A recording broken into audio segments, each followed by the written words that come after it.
안녕하세요. 반갑습니다. 2023년 1월 오피게신 라이브 특강 진행해 보도록 하겠습니다.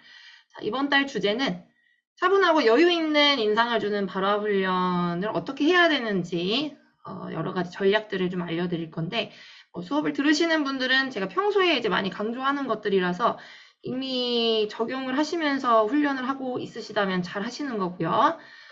수업 시간에 제가 놓쳤던 것들, 얘기 못했던 것들도 조금 추가를 해서 같이 녹여서 설명을 도와드리도록 할게요. 자, 첫 번째는 음가 생성을 정확하게 라고 되어 있어요. 음가 생성을 정확하게 하지 않게 되는 이유들이 있는데, 우리가 말을 좀 긴장된 상태에서 하다 보면은 아무래도 자꾸 짧게 축소 발음이 되는 경우들이 있어요. 그래서 여러분들 스스로는 아마 체감이 잘 안 되실 수도 있습니다. 이제 나중에 뭐 마음 먹고 녹음해서 들어보시잖아요. 그러면 이렇게 자가 진단을 해보시는 것도 도움이 많이 돼요. 내가 특정 음가를 충분히 생략하지 않고 생성을 하고 있는지 한번 확인을 해보세요. 그래서 저랑 같이도 지금 확인을 해보실 건데, 자, 여기 지금 써놓은 단어들이 제가 여러분들이 이제 제출하신 이제 음성이나 평소에 이제 말씀하시는 걸 들어보면은 거의 차이가 없게 들리는 단어들이에요. 그래서 뭐 이 밖에도 굉장히 여러 단어들이 있지만 그 중에서도 이제 자주 틀리게 발음하시는 것들만 좀 추려서 적어 놔봤습니다. 자, 첫 번째는 픽과 피크죠. 네, 첫 번째 픽은 줍다라는 뜻도 있고요. 뭐 물건을 고르다라는 의미도 있고요. 선택을 하다라는 의미도 있고요. 그다음에 후자인 피크는 길게 발음을 해야 되는 음가인데 의미는 성수기, 꼭대기라는 뜻을 갖고 있죠. 정상. 그래서 픽과 피크 구분하시. 소리 내서 따라서 여러분 자리에서 읽어주세요. 여건이 되시는 분들은 한 번씩 다시 해볼까요? pick, peak. 완전히 다르죠? 가서 긴장된다고 픽 하시면 안 된다는 거예요. 후자를요. 그 다음 자 두 번째. hit. 전자는 때리다, 치다 라는 의미고 뭐 hit성이라고 할 때도 우리가 쓰죠. 음악 주제에서. 후자는 heat예요. 열이란 뜻이에요. 열, 뭐 열난다 할 때 열. 자, 이것도 각자 읽어볼게요. hit, heat. 다시 hit, heat. 자, 세 번째는 첫 번째 릭은 핥아먹는다, 혀로 핥는다. 뭐 예를 들어 아이스크림 같은 거 우리가 혀를 이용해서 이렇게 먹잖아요. 그다음 후자는 리크, 뭔가 새어나오는 걸 리크라 그러죠. 자, 두 개는 전혀 다른 또 뜻을 갖고 발음도 다릅니다. 첫 번째 리크, 두 번째 후자 리크. 같이 리크, 리크, 리크, 리크. 다르죠? 자, 그 다음 live와 live도요. 무슨 차이일까요? 이것도 이제 음가 길이의 차이고 의미적으로는 전자는 살다라는 뜻이고요. 뒤에는 남기다 혹은 떠나다라는 뜻을 갖고 있죠. 또 각자 해볼까요? live, leave, live, leave. 자, 그 다음은 침대와 나쁜 상태를 의미하는 bad네요.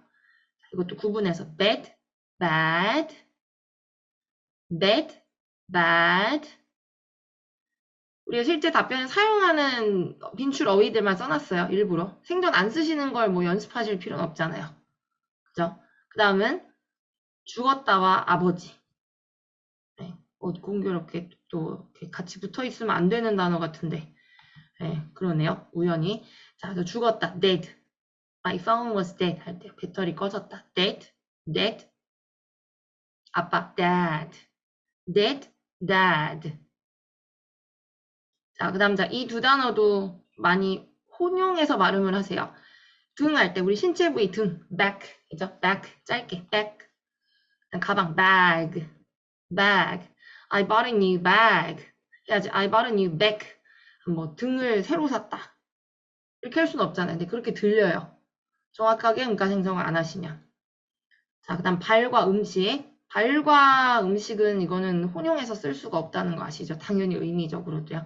하나는 먹을 수 있고 하나는 먹으면 굉장히 더러운 거. 자, 발, foot, 짧게. 음식, food. 자, 이론적으로 알아도 말로 뱉어보셔야 돼요, 자꾸. 그래야 돼. 감각이 형성이 돼요. 내가 의식을 하지 않아도 나중에는 그래야 자연스럽게 규칙에 맞게 나온단 말이에요. 자꾸 소리를 내보셔야죠. food. 자, 마지막 자르다와 잡았다. 이것도 caught, catch이 이제 과거형이잖아요. 짧게 발음하면은 cut처럼 들려. 자르다처럼요. 이것도 구분하시. cut, caught, cut, caught. 자, 이것들을 적용한 문장들을 읽어볼게요. 우리는 여기 가서 이제 문장 단위로 어차피 발화를 해야 되기 때문에요. 자, 다 같이 따라서 읽어주세요. 첫 번째 문장. It gets crowded during the peak season.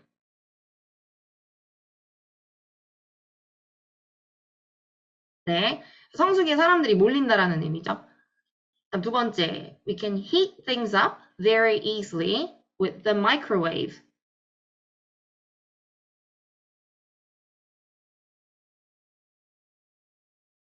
네, 전자레인지로 물건은 아니고요. 전자레인지로 음식을 쉽게 데울 수 있다라는 기능에 대해서 설명하기 위한 문장이었습니다. 가전제품들 설명하실 때 집주제에서요. 자, 그 다음 there was a water leak from the water cooler.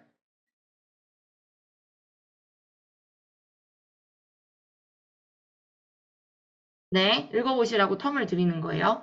정수기에서 물이 샜다라는 거죠. 우리 집에서 발생했던 문제점들에 대해서 말씀을 하실 때 이야기해 볼 수 있는 요소들 중에 하나였습니다. 물 샜던 경험. 자, 다음 문장. I try to be more careful not to leave my umbrella behind.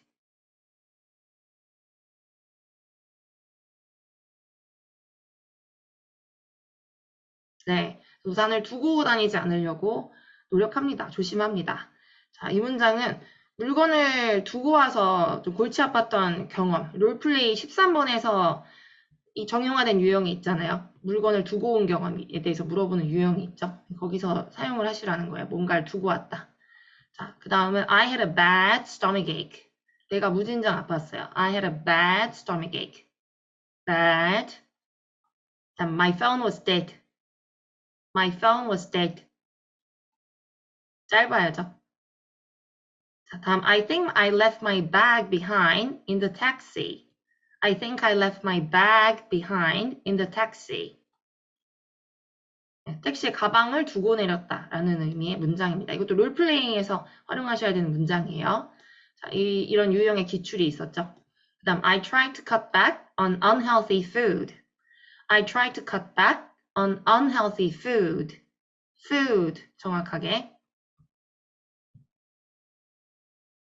안 좋은 음식은 좀 섭취를 줄이려고 노력을 한다라는 의미의 문장이었어요. 자, 그 다음 I caught some crabs on the seashore. I caught some crabs on the seashore. 네, 해안에서 뭔가를 잡았을 때, 이제 어렸을 때 뭐 하고 놀았냐라고 국내 여행에서 질문하면은 바닷가에서 놀았던 경험을 이야기하기로 했었습니다. 소재적인 전략상. 자, 그래서 이거는 이론만 알고 계시는 게 중요한 게 아니에요. 우리가 이제 뭔가 훈련을 하려면은 베이스가 되는 이론이 있어야 되는 건 맞는데, 여러분들 가서 이론 시연을 보시는 게 아니기 때문에 이론을 습득하시고 그것을 훈련을 하실 때 적용을 하려고 자꾸 노력을 해보셔야 돼요. 너무 동시다발적으로 우리가 이제 신경 써야 될 게 많잖아요. 근데 그거를 동시에 적용하는 건 힘들어요. 모국어도 아니고 가뜩이나 외국어인데. 그래서 하나를 정해놓고 연습을 하세요. 본인들의 이제 어떤 맹점이나 좀 개선점들이 있잖아요. 각자 발화 스타일이 다 다르시니까요. 부족한 점도 다 다르시고. 내가 이게 만약에 안 되면 요거를 정해놓고 이게 될 때까지 그것만 파헤치시라는 거예요. 그 구멍이 메워질 때까지. 오늘은 내가 음가 생성을 정확하게 하는 연습을 해봐야 되겠다. 요것만 집중을 해야 되겠다. 다른 거 틀리더라도. 여기에 맞춰놓고 훈련을 계속 하시잖아요. 그러면 어느 순간 나도 모르게 메꿔져 있어요. 신경을 안 쓰시더라도. 이게 어느 정도 커버가 되면 다음 것으로 넘어가는 거예요. 나의 어떤 개선점이나 취약점을 찾아서. 그렇게 하나하나 체크를 해서 본인 맹점이나 좀 위크네스들을 줄여나가다 보면요. 전체적인 발화법이 많이 개선이 됩니다. 자, 두 번째는 강세 박자, 시간 언어인 영어에 맞게 이야기를 하기. 제가 내 수업 시간에는 이제 구두상으로만 설명을 해야 되다 보니까 텍스트로 뭔가 보여드렸을 만한 기회가 없었던 것 같아요. 그래서 이제 눈으로 여러분이 좀 가시화된 문장을 보시면 아마 조금 더 잘 무슨 의미인지 체감이 되실 거예요. 자, 이게 무슨 의미냐면 한국어는 제가 늘 음절 베이스드의 언어라고 말씀을 드리죠. 영어랑은 어떻게 보면 거의 뭐 반대의 체계를 갖고 있는 그런 언어 체계입니다. 저기 보면 제가 이제 V 이렇게 표기를 해놨어요. 상징적으로요. 이게 나타내는 게 이제 음절들이에요. 자, 이제 우리말은 syllable based rhythm 이라서 음절의 개수만큼 발음을 하는 소리가 길어집니다. 음절이 많으면 많을수록 어떨까요? 소요되는 발화 시간이 길어져야 하는 게 정상이겠죠? 이거 한번 읽어보실까요? 밑에 있는 한국어 문장 읽을 때 제일 기분 좋죠. 첫 번째 문장, 나 한국 왔어. 네, 어때요? 금방 읽잖아. 한 1초 만에 읽을 수 있죠. 나 한국 왔어. 자, 뒤에 있는 문장도 읽어보실까요? 얼마나 소요되는지. 평소 빠르기대로 읽어보세요. 나는 어제부터 한국에 있게 되었어. 저는 이 정도 빠르기로 읽어요. 나는 어제부터 한국에 있게 되었어. 어떤가요? 앞에 있는 문장이랑. 나 한국 왔어. 나는 어제부터 한국에 있게 되었어. 소요 시간이 다르죠. 발화 소요 시간이. 자, 반면에 언어는 그렇지 않아요. 언어는 음절 개수가 많은 만큼 비례해서 발화 소요 시간도 길어지지가 않아요. 왜냐하면 영어는 stress based rhythm language라서 그래요. syllable based가 아니고요. 그래서 굉장히 신기하게 이 첫 번째 문장이랑 뒤에 있는 이만큼의 문장이랑 발화 소요 시간이 거의 똑같은 게 정상입니다. 위에 한국어랑 다르게. 한번 해볼까요? 자, 그래도 뭐 말이 되는 문장으로 제가 예를 들어놓긴 했어요.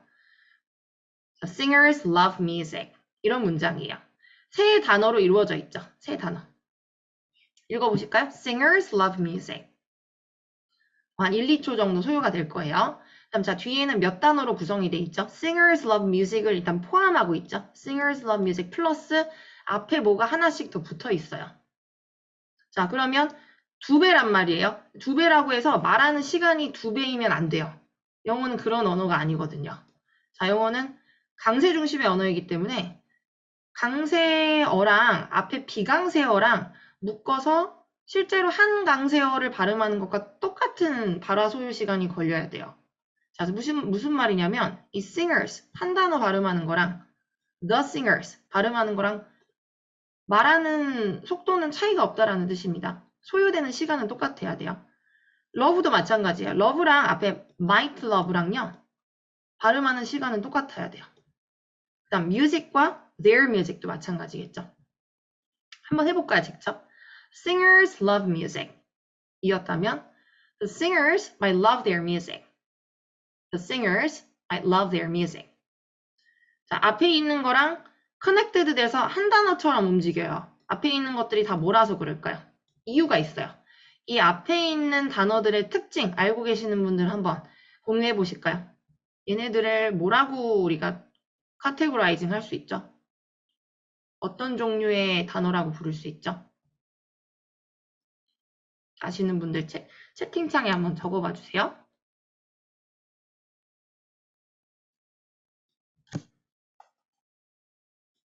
네, the, might, their 이런 것들.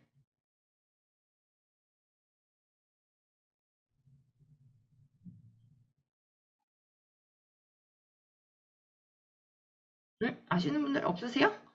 이거를 뭐 답이 정확하게 있다기보다는 대부분 뭐 관사, 그다음 뭐 조동사, 그다음에 뭐 소유대명사 이런 것들이잖아요. 이런 것들은 그냥 우리가 기능을 하고 불러요. 말 그대로 기능적인 역할만 하는 단어들이에요. 문장에서 내용 중심의 역할을 하는 것들은 아까 읽었던 이런 것들이죠. Singers love music. 주로 이제 명사나 동사나 형용사, 부사 같은 것들이죠. 의미가 정확하게 있는 것들. 자, 그래서 얘네들은 전부 앞에 기능어들이랑 묶였을 때 실제로는 발음하는 시간이 내용어 한 단어 발음하는 거랑 똑같아야 됩니다.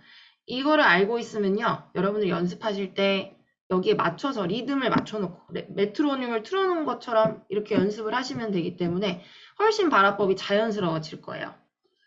이게 안 되고 우리가 자꾸 한국어식 말하기를 적용을 하니까 여러분들이 이걸 음절로 하나하나 카운트해서 읽다 보면 굉장히 여유가 없게 느껴져요. 네, 뭐 말이 좋아서 여유가 없게 느껴지는 거지 그냥 영어라는 언어 체계를 전혀 이해를 못하고 말하는 사람처럼 느껴지는 거죠. 그러면 안 되잖아요. 웃비기 전체적인 인상을 평가하는 시험인데. 네, 그래서 뭔가 차분하게 여유 있게 이 영어라는 언어를 잘 구사할 수 있다라는 인상을 주려면 거의 뭐 최우선시해야 되는 요소 중에 하나입니다. 연습을 하실 때.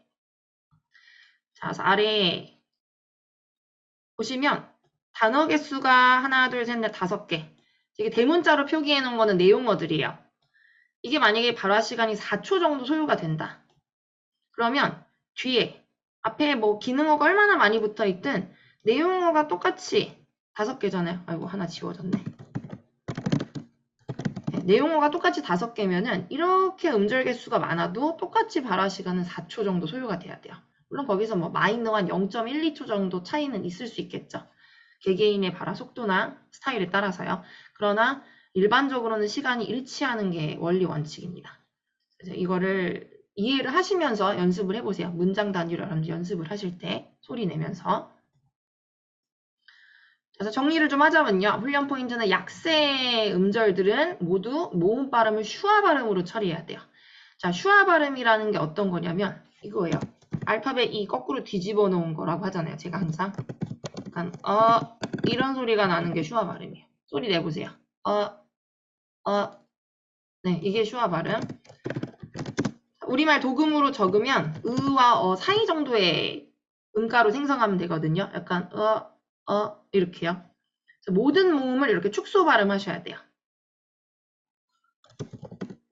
자, 문장 안에서 더를 우리가 더라고 읽지 않잖아요. the 하고 읽어요. 발음하기도 전에 지나가서 그래요. 축소 발음이 되기 때문에. 그 다음에 뭐 이런 전치사도 on 할 수 없어요. 문장에선 on이라고 음절을 또박또박 읽는 게 아니라 그냥 the table 하지 on the table 이렇게 읽지 않잖아요. 원어민들은. 자, 여러분 그 강세 음절들은 반대로 모음 발음을 정확하게 처리하셔야 되겠죠. 각자 아, 이, 우, 오, 유 이런 거 전부 다 정확하게 처리하셔야 돼요. 이중모음도 이중모음으로 발음을 하셔야 되고요. A, E 이렇게 길게 생성해야 되는 것들도 정확하게. 그래서 약세 음절인지 강세 음절인지를 구분해서 훈련하시기. 자, 그 다음은 조금 더 이제 문장 단위 훈련으로 가볼게요. 불규칙한 파스를 두면서 말을 하시는 거. 제가 첫 시간 이제 OT 때도 세상에서 제일 중요한 게 이거라고 말씀을 드려요. 물론 뭐 이제 문법적으로는 뭐 시제, 구별 이런 것도 중요하지만 발화 스타일에 있어서 전달력에 있어서 제일 중요한 것은 속도를 긴 발화량이 요구되는 시험일 때는 더더욱 완급 조절을 잘 하셔야 됩니다. 페이스 조절. 그렇죠? 모국어로 얘기할 때도 우리가 암기된 것에 의존하지 않을 때는 생각하면서 차분하게 중간중간 생각을 하면서 이야기를 하잖아요. 제가 지금 얘기하는 것도 잘 들어보시면 규칙적이지 않아요. 늘 제가 이렇게 비유해서 설명을 하지만 그래서 제가 아예 얼만큼인지를 가늠하실 수 있게 넣어놨어요. 예를 들어서요. 이게 정답이라는 건 아니에요. 사람마다 당연히 두는 퍼스의 길이나 그다음에 두는 구간들은 다를 수 있지만 중요한 거는 뭐다? 이거. irregular 해야 돼요. 불규칙하게. 그러니까 상대가 예상치 못한 데서 쉬어야 돼요. 근데 여러분의 음성을 들어보잖아요. 너무너무 예상이 돼요. 한 3문장만 듣고 나면은 그 뒤에 여러분들이 어디서 쉴지 다 가늠이 됩니다. 얼만큼 쉴지까지도 심지어는 가늠이 돼요. 네, 제가 똑똑해서 예리해서 그런 게 아니라 너무 규칙적인 패턴에 입각해서 여러분들이 계속 똑같이 발화를 하다 보면은 누구나 그런 것들은 인지할 수 있거든요. 그래서 그렇게 들리지 않도록 반대로 훈련을 하셔야 돼요. 자, 한번 읽어볼까요? 여기 써있는 가이드대로요. 저랑 같이 읽으셔도 돼요. My friends and I had a gathering a few weeks ago. We got together for dinner, and one of my favorite foods is Japanese food. So we went to a decent Japanese restaurant, and that place had the best Japanese food in town. They had really good sushi, actually. 어때요? 제가 말하는 게 굉장히 천천히 중간중간 텀을 많이 두면서 얘기하는데도 어색하게 느껴지진 않으시죠? 뭔가 본인이 말하고자 하는 의도를 정확하게 인지하고 말하는 사람처럼 느껴지잖아요. 적어도. 네, 이런 인상을 여러분들이 주셔야 돼요. 어차피 우리가 막 천재라서 이 스크립트를 AI처럼 외워가지 않는 이상 퍼즐 없이 이야기를 할 수는 없어요. 그리고 그렇게 해서도 안 되고요. 즉흥적으로 말을 잘할 수 있다는 걸 입증해야 되는 시험이니까. 그래서 짧게 길게 간헐적으로 번갈아 가면서 퍼즐을 두면서 예상치 못한 데서 약간 엇박으로 쉰다라는 느낌으로 이야기를 하세요. 말을 모국어로 할 때도요. 상대가 잘 알아듣게 그러니까 흡수력 좋게 이야기하는 사람들은 중간중간에 이런 긴장감을 줘요. 빨리빨리 얘기하다 갑자기 쉬어서 너 내 말 듣고 있어? 이런 파우즈를 두는 사람들이 되게 많거든요. 그것도 이제 화법의 기술이에요. 그래서 이것도 영어에서도 그대로 구현되도록 한번 모국어랑 빗대어 가면서 연습하시면서 노력을 해보세요. 자, 밑에 것도 한번 그렇게 읽어볼까요? 제가 이제 써놓진 않았는데, 자, 이런 식으로 가야 돼요. 우선 제가 반대로 잘못된 것부터 한번 읽어볼게요. 퍼즐을 일괄적으로, 규칙적으로 주는 게 얼마나 이상한지를 한번 들어보세요. 발음이랑 상관없이.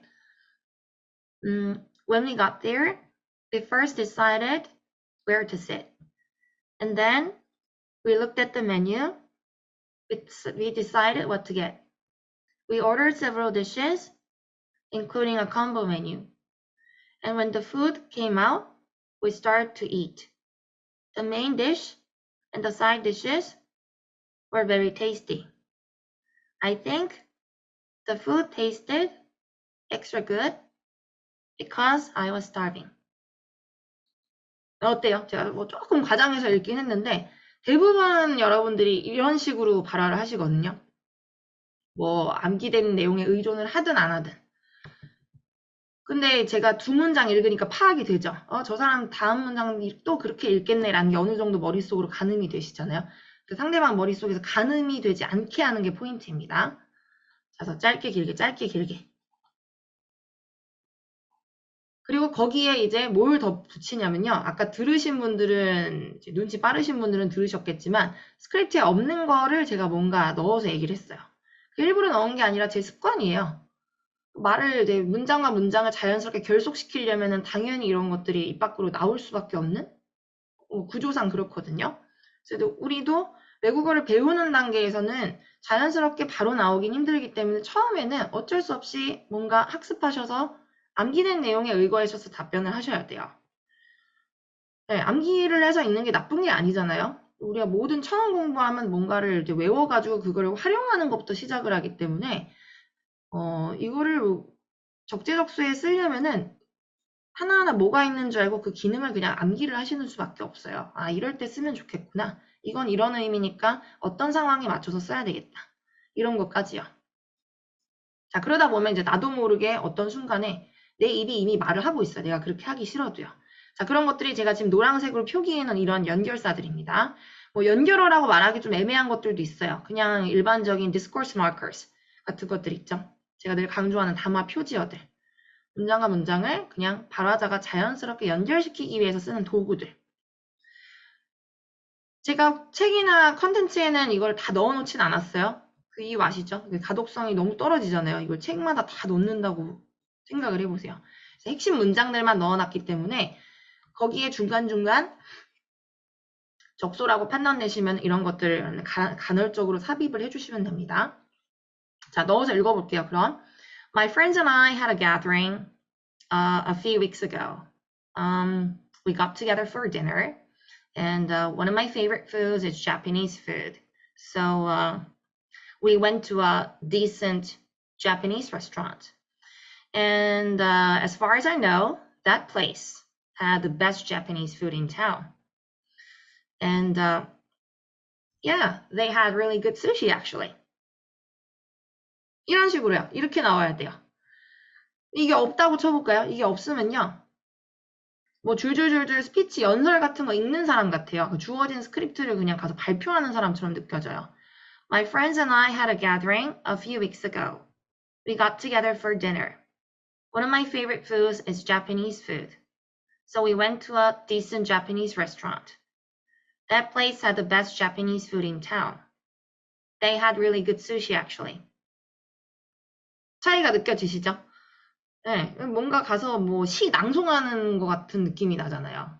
그래서 이런 느낌을 안 주려면요, 뭐 발음만 정확하게 한다고 중요한 게 아니라, 자, 중간에 이제 이런 여유, 이런 걸 써야 된다는 걸 안다는 것 자체가 외국어를 여유 있게 발화할 수 있다라는 척도가 또 될 수 있기 때문에 자, 일부러라도 자꾸 넣어서 훈련을 해주셔야 됩니다. 자, 이 시간 끝나고 앞으로 계속 이런 것들을 간헐적으로 넣는 연습을 해보세요. 근데 여기 써있죠? 조건이 있어요. 적재적소. 그러니까 얘네들도 다 뜻이 있는 것들이 있기 때문에 어떤 상황에 맞춰서 쓰셔야 돼요. 만약에 내가 이런 걸 잘 모르겠다. 시간이 없어서 뭐 이런 것들의 의미나 기능까지 공부할 시간이 없다. 그러면은 있잖아요. 그냥 어디서나 범용성 있게 쓸 수 있는 거. and, 이런 거라도 넣으세요. and, so, 아니 뭐 yeah 이런 거요. 중간에 별 뜻이 없는 것들 위주로 사용을 해보세요. 자, 그 다음 답변이 어려우시면 왜 어려운지 정확하게 이유를 좀 여유롭게 설명할 수 있는 기술도 필요해요. 이게 뭐 한두 문장 차이인데 뭔 의미가 있을까 싶지만 가서 모르는 거 나왔다고 해서 얼굴 막 새하얗게 질려가지고 벌벌벌 떨면서 제 영어 실력이 너무 미천해서 죄송합니다. 이거보다는 훨씬 나은 인상을 줄 수 있단 말이에요. 대부분 가면 여러분들이 대답을 못할 때 준비를 못한 부분에 대해서 가서 사죄를 하고 있으신 경우들이 있어요. 네. 인터뷰라고 생각을 하셔야 돼요. 회사 면접 같이 생각을 하셔야 돼요. 그 분위기는. 오픽은 또 배점 평가가 아니라 어떻게 보면 다행인 거죠. holistic.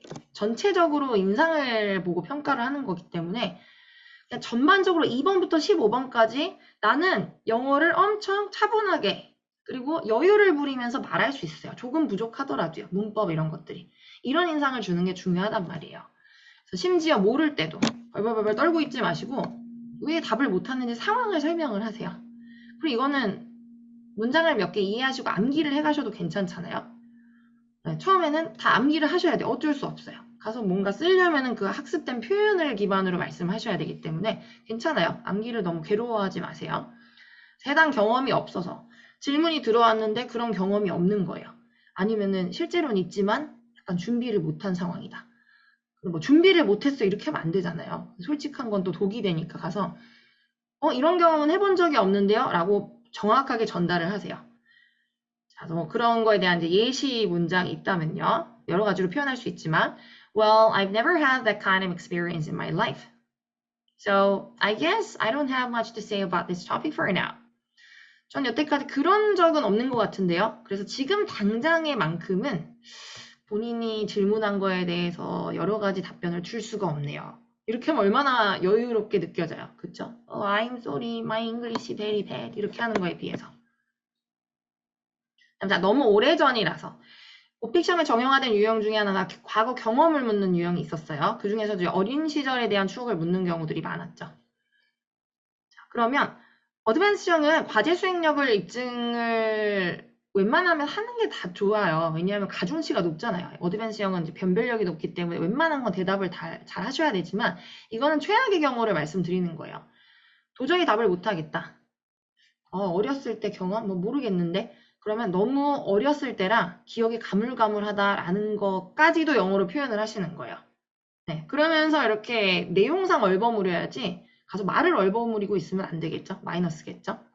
뭐 예를 들어 이런 식으로요. 너네 집에서 어렸을 때 썼던 가구들을 묘사해봐. 그럼 막 긁적긁적 하는 거예요. 어렸을 때 가구요? Well, actually, I don't remember the furniture from my childhood that well. 그렇게 잘 기억나진 않네요. Because it was quite a long time ago. 너무 오래전 얘기라서요. 아시다시피. You know? So my memory is not that clear. 그렇게 막 또렷하게 기억에 남아있진 않습니다. But one thing I remember for sure is 하면서 그나마 기억에 남는 걸 얘기하는 것처럼 얘기하는 거예요. 뭐 집약적으로 추려서 뭐 3, 4문장 정도 얘기를 하는 방법이 있겠죠. 그래서 모르면은 모른다고 하는 게 아니라 왜 이야기를 못하는지 2, 3문장으로 최소 한두 문장으로 정확하게 입장을 전달을 할 수 있게 대비를 해놓기 바랍니다. 미리 대비를 하셔야 돼요. 가서 이렇게 안 나오잖아요. 즉흥적으로. 자, 다음은 이거는 제가 한 2년 전에 저희 이제 라이브 특강할 때도 이걸 주제로 한번 한 적이 있었어요. 간헐적으로 공감 유도 간접 질문을 중간중간 하는 거예요. 자, 이게 어떤 스킬이냐면, 이것도 이제 평가 방법론적인 거에 입각해서 세워놓은 스킬인데, 말을 하다가 진짜 여유가 있는 사람은 일방적으로 말만 하지 않아요. 인터랙션이 없는 대화일지라도 나 혼자 말하는 대화에서도 상대가 듣고 있는지 이제 궁금하기도 하고, 뭐, 공감도 받고 싶고, 이런 게 일반적인 담화에 있어서의 인간의 본능이죠. 그 언어를 구사하는데 진짜 여유가 있으면, 쟤도 지금 내가 하는 말에 대해서 공감하지 않으려나? 뭐 이런 내용에 대해서 쟤도 익히 알고 있지 않으려나? 이런 생각이 중간중간 드는 게 정상이란 말이에요. 그래서 그거를 입 밖으로 내서 보여주세요. 내가 그만큼 영어를 구사하는데 여유가 있는 경지까지 올라가 있다고요. 자, 예를 들면 이런 거죠. 우리가 주구장창 BTS가 얼마나 유명한 가수인지 입이 바짝바짝 말라가면서 긴장감이 있는 상태에서 얘기를 하기보다는 중간중간에 너도 BTS 정도는 알지 않아? 한번 넣어주는 거예요. 중간에. I also like a Korean boy band called BTS. And I'm sure you've heard of them. 너도 알지? BTS 정도는? 꼭 비단 BTS뿐만 아니라 내가 뭘 신나게 얘기하다가 왜 있잖아. 너도 알잖아. 너도 이건 알걸? 이런 생각이 들면은 아무 때나 넣어주세요. 적재적소가 중요해, 항상. 일단 뭐 경험도 마찬가지예요. 우리가 막, 야, 나 그런 경험 있었잖아. 라고 신나게 얘기하다가, 야, 너도 이런 경험 있지 않아? 야, 너도 알지? 너 무슨 기분인지 알지? 이거. 이렇게 상대 공감을 유도하잖아요. 누구랑 대화를 할 때. 그걸 이제 영어에서도 그대로 옮겨서 구현을 하는 거예요. 자, 내가 만약에 배가 아팠다라는 얘기를 했어요. 어떤 음식을 잘못 먹고 배가 아팠다. 음식 주제에 나오는 거. 그러면 저는 배가 너무 아파서 죽을 뻔했습니다. 그래서 끝나는 게 아니라 저는 배가 아파서 진짜 죽을 뻔했어요. 밖에도 못 나가고. 아파본 사람은 이거 무슨 말인지 알걸? 하는 거예요. 자, 그걸 해볼게요. I'm quite sure anyone who's ever had bad stomach pain knows what I'm talking about. I'm quite sure anyone who's ever had bad stomach ache 혹은 stomach pain knows what I'm talking about. I'm quite sure는 본인이 말하는 거에 확신이 있다잖아요. 뭐에 대해서? Anyone who's ever had this kind of experience. 이런 경험에 대해서 충분한 경험을 해본 사람은 knows what I'm talking about. 내가 지금 무슨 말 하는지 내 기분 알 거야. 자, 이런 얘기입니다. 이것도 이제 어느 경험이든 공감을 여러분들 사고 싶을 때 한번 중간에 적재적소에 삽입을 해서 사용해 보시기 바랍니다. 자, 마지막. 틀리게 말했으면 그 부분부터 자연스럽게 수정을 할 수 있도록 해주세요. 여러분들 제일 많이 주시는 질문 중에 하나예요. 중간에 말하다가 틀리면 어떡하죠? 처음부터 다시 시작해야 되나요? 미안하다고 얘기를 하면 더 좋을까요? 하는데 소용없죠. 우리 회사 면접 볼 때 아니면 어디 뭐 중요한 자리에서 본인에 대해서 설명하고 있는데 말이 좀 잘못 나왔다고 해서 아우 죄송합니다. 다시 한번 말할 기회를 주시면 감사하겠습니다. 하면서 처음부터 시작하는 경우는 없죠. 그러면은 더 여유 없게 느껴진다라는 인상만 주잖아요. 이게 번복을 하는 것도 안 좋지만 그 부분부터 자연스럽게 그냥 수정을 하세요. 그 틀린 그 문장이나 그 틀린 그 부분부터. I mean 하면서 수정을 하는 게 제일 일반적이고요. 굳이 얘를 해석한다면 내 말은 그러니까요 라는 의미죠. 제 말은 그러니까요. Well, I can't remember the exact thing off the top of my head. 이것도 괜찮아요. 그냥 가만히 생각이 안 난다고 침묵으로 일관할 바에는 뭐라도 얘기를 하면서요. 그러니까 뭐 정확하게 기억이 나는 건 아닌데요. 뭐 당장에는 잘 모르겠는데요. 하면서 but 내가 떠오른 거라도 얘기하기. 이것도 잘 써보세요. off the top of my head라는 표현 굉장히 많이 쓰는 표현입니다. 지금 당장 뭐가 떠오르지 않을 때, 당장 즉흥적으로. 아니면 뭐 it slipped my mind 이런 표현도 종종 써요. slipped my mind. 내 마인드에서 미끄러워서 없어졌다. 잘 기억이 안 난다는 거예요. 아니 뭐 중간에 이제 독백체로 혼잣말로 하는 거 있죠. 뭐 우리가 중간에 what else 하듯이 what do you call it? 뭐 이렇게 하는 것도 하나의 방법이죠. 뭐라 하더라? 이런 것들이요. 차라리 이렇게 해서 수정을 하시거나 다음 문장으로 자연스럽게 이어가시고 자 이거는 안 됩니다. 잦은 번복. 문장을 또 똑같은 거 또 읽고 또 읽고 또 읽고 그거 자체가 유창성이 결여되어 있다는 결정적인 증거이기 때문에 말을 좀 정제된 문장으로 깔끔하게 할 수 있도록 하셔야 돼요. 네, 뭐 쉬지 않고 이야기를 하는 건 좋은데 그 쉬지 않고가 어디까지나 번복되는 똑같은 문장이면 안 되겠죠. 한국말로 할 때도 우리 이제 모국어가 한국어인 사람들도 좀 달변가인 사람이 있고 눌변가인 사람이 있잖아요. 모국어가 똑같이 한국어인데 보통 이제 눌변인 사람들은 했던 말 또 하고 또 하고 이래요. 그러니까 뭐 내가 말하려고 했던 게 뭐 이런 식으로 말하면은 되게 지저분하게 들려요. 영어로도 네, 그런 인상을 최소화할 수 있도록 자꾸 연습을 해보시기 바랍니다. 자, 복잡하죠. 생각보다 신경 써야 될 게 많아요. 그런데 이런 것도 이제 알고 접근하는 거랑 모르고 컨텐츠만 달달 외워가지고 한국식으로 말하는 거랑은 차원이 다른 발화가 되기 때문에 앞으로 궁극적으로 영어 말하기를 계속 꾸준히 해나가셔야 되는 분들이라면 오픽 시험과 상관없이 어차피 학습을 해놓으시면 좋은 부분입니다. 자, 그래서 좀 고생스러운 길이더라도 말을 많이 할 수 있도록 연습을 해보시고요. 오늘 특강은 여기에서 마치도록 하겠습니다.